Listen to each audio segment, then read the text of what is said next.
Hey guys, welcome to my channel Something New with Venky, and today we are going to do the review of the Sony X75 television, which I had unboxed in the previous video, to which I'll leave the link in the description box down below. So without any further ado, let us start the video.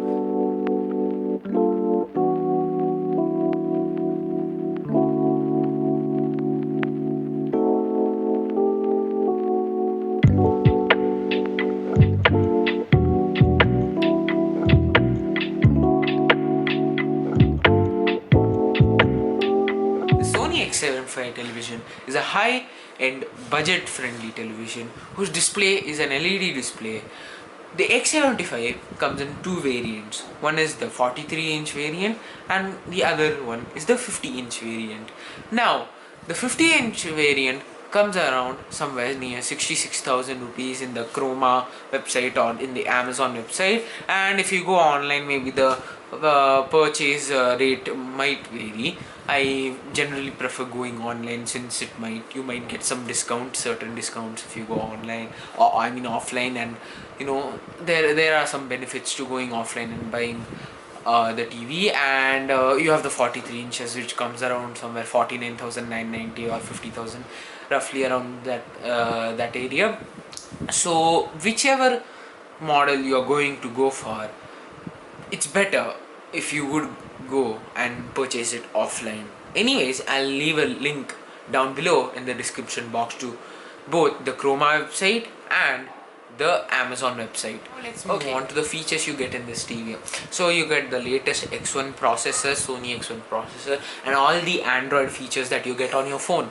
So the TV comes with an already pre-installed version of the Android 10, and this is one important point I wanted to give you. So whenever you're buying an Android TV, please make sure that it is a verified Android TV, because otherwise in some even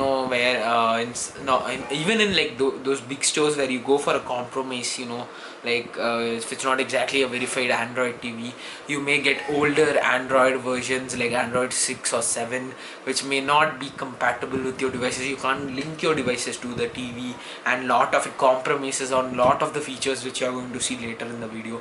So it is better whether you go offline or online, just buy a verified Android TV, because you'll get the newest Android 10, or some TVs come with Android 11 pre-installed. So that is generally that's what I would go for, a verified Android TV. And now you have Bluetooth, and you have all the OTT apps you would use in your day-to-day life, like Amazon Prime Video, Netflix, Disney Plus, Hotstar, even the internet browser. You got Google here, internet browser, everything is in here. You can connect this to your phone, Bluetooth, all the features come. And then you can connect your phone, and you can maybe you can share the screen, mirror the screen, and lots of features like this. So now let's move on to the installation part. So for the installation part, it is pretty easy, unless you want to hang it in the wall, the TV. If you are fine with setting it on your table, or the desk, wherever you're going to keep it. So there are two metallic stands which you get. So you'll get two metallic stands like this, and you just have to screw them on, and otherwise the installation part is very easy. And in that area, I would really say it is really handy and very simple. The installation part does not go through much problems or issues. I haven't faced that. Installation was pretty smooth for me, and I guess it will be the same experience for you, whether you go for the 43-inch model or the 50-inch variant. Doesn't matter, it's going to be a smooth installation. Or if you decide to hang it in the wall, just call the technician, that's all. So now I have with me the TV to this remote, the X75 remote, and as you can see, it's very sleek. It's very sleek, and this is how it pops open like this, as you can see, and I just slide it back up. So as you can see, it's a very sleek and a bit futuristic looking remote. It's got a good feel, tactile feel to it, and you have all the shortcut buttons you will need in the TV to go to your OTT apps, from YouTube Music, Netflix, Prime Video. You also have the Google Assistant, voice assistant in this, and I can give any command to the TV using this. So Okay, you might want to take a look at this. So I'm just going to give a command: play, open YouTube. Opening YouTube. See, that's pretty easy, isn't it? So now you have full voice command over the TV, and it's gonna be, it's gonna be great. So you have the input button, the TV button, back, home. It goes to the home. You have back. You have the input button. You have the settings button. So a lot of handy features here, and it's just really great. Let's come and the remote of this new TV compared to its old counterpart. This is the old TV remote, my Sony TV remote, which is from 2019. As you can see how thick they are, which you can feel the difference. There's a huge margin of difference between them. So in that area also, X75's remote and tactile feedback is amazing, and it's really great, and it's a very handy remote, and you can exploit it a lot. So that's it for the remote part. Now let's go to the operation part. As you can see, I have fired the TV is all fired up, it's all set, and I'm gonna tell you how the operation goes. So basically you have the left, right, up, down, and like you have the shortcut button. So I'm in Netflix, I go to Netflix, and instantly, even if I'm in Netflix, I can press the shortcut button to YouTube, and it opens up YouTube. So even when you're watching content in Netflix, like there's a lot of stuff you can do. Even when you're watching the content in Netflix, where you can open up YouTube instantly. So it's just handy. It's really handy, nice. All that stuff you need from an Android TV. Of course, you have Google Play, you have Apple TV. Not all of these come in pre-installed. Yes, of course, Google Play, YouTube. Apple TV, you gotta install that in Google Play Store, but you have everything basically on this TV, and you also have the option to go and pair devices through like Bluetooth, and I'll just show you screen. And yeah, here you can see in the general settings, you can remote access your Bluetooth settings. You can add a device and pair your devices through Bluetooth, and it's just really handy. Not just that, but you also have you could connect a soundbar, especially when it comes to these kind of TVs. It's recommended that you buy soundbar with it, because you'll have that home theater feel. Like the speaker is really good. I won't say it's not good at all. It's actually great. But the fact is that it's better to get a sound bar naturally, because the sound will be amplified. It will be much better when you get a sound bar.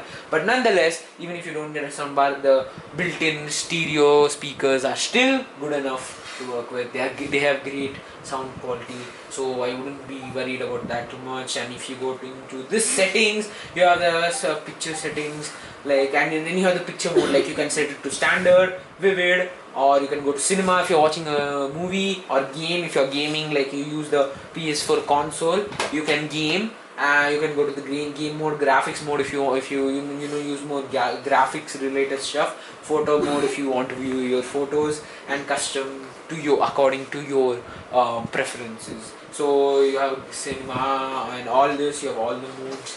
So basically that's how the TV is really great. So this is where you have everything. You have all in all, when it comes to features, this TV is like really good. It's actually pretty amazing. It's not bad at all for the price you pay. And now let's go to the pros and cons of this TV.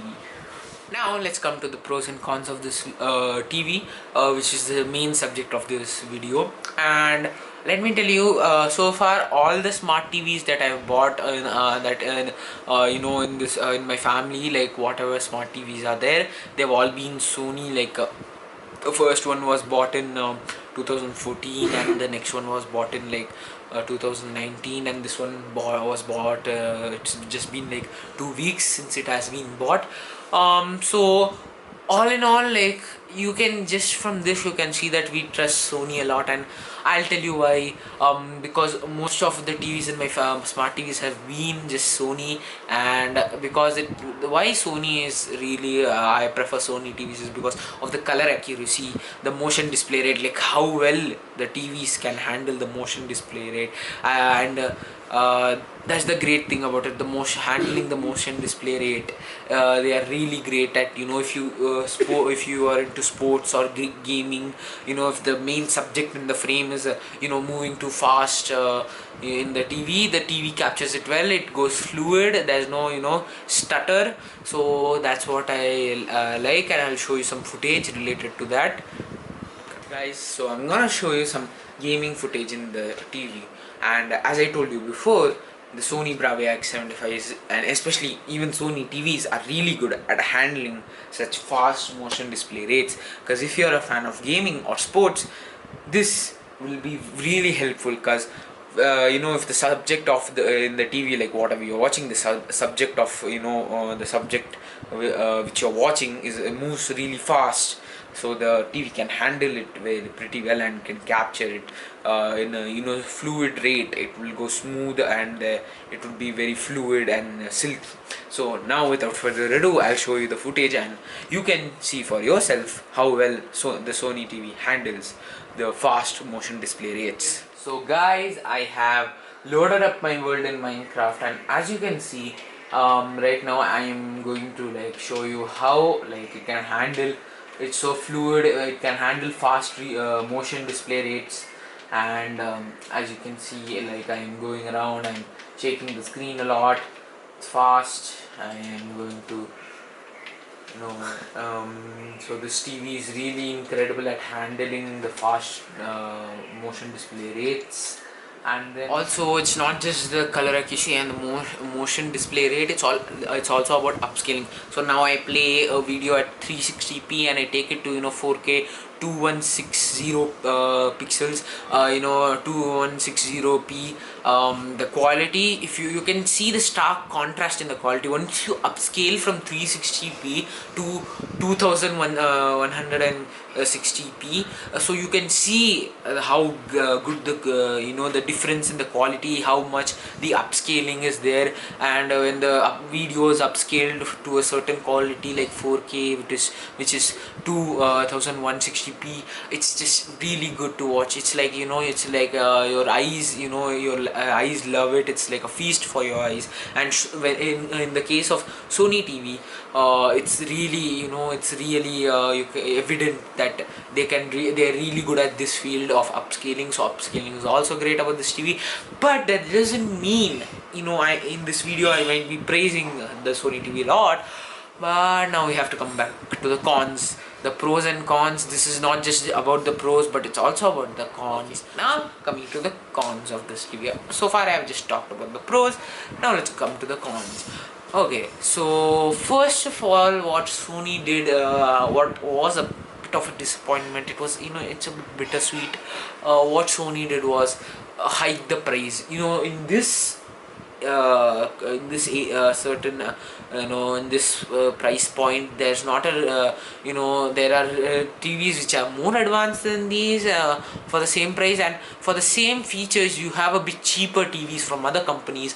So in this aspect, I think Sony could have priced it a bit in the 56,000 category, or even the 52,000, somewhere over there, 55,000. That's what I would have expected from Sony. But it's a bit they just shot up the price. They have just pushed it like 66,000. Once you reach that kind of price point, I think it could be you could add some more features in for your so that you make it worth their money. That's the only thing that is to complain from the price standpoint. And then you also have there are certain features that don't work right until you put them. There are some settings that until you enable those settings, connecting with the devices is the UI, the interactive UI is also a bit it's a bit choppy sometimes. There's some choppiness, and especially when you go to the Google browser, suppose I want to watch something in the browser, content in browser, video, but that you can't open in an app, but you can only open in a browser. At that time it gets really choppy. That's the only point of complaint I have. And then some settings which like Bluetooth, it takes a lot of time to pair in this TV. It just doesn't, quite, it can't find out where the device is exactly, so it takes a bit of time trying to scan for devices. It takes at least 15 minutes to scan for devices, but then it still does the job, but it could have been better, the experience could have been better. But other than that, like, that's it, the cons end there. So that's the end of the cons. But that is like, it's not exactly the TV I would say. I'm not saying it's bad or anything, it's just a well-rounded experience. Like, Sony has clearly, it's like, it's a really nice advanced TV, and the experience is like, fluid, it's awesome. But there are some points, which I might say Sony could have worked upon, made their foundation stronger when it came to this TV, and it could have been a bigger success. But all in all, the TV is a well-rounded experience, and I would recommend it. Anybody who has this kind of budget should go for the Sony X75. It's really good. It has Dolby Atmos, audio is just fantastic even without a sound bar. And this TV is a great TV, and I would recommend you to buy this TV if you are in for in this budget, rupees 66,000. And if you go online, the prices will go somewhere. I bought it online or on offline in a Croma store. If you go offline, the prices might vary, and I got it for 58,000. So maybe if you go offline, you can push your luck, you can get it a bit more cheaper. And all in all, this TV is great, and I love it, and I hope I can meet you in the next video. Till then, goodbye friends. Like this video and subscribe. Tata, bye bye.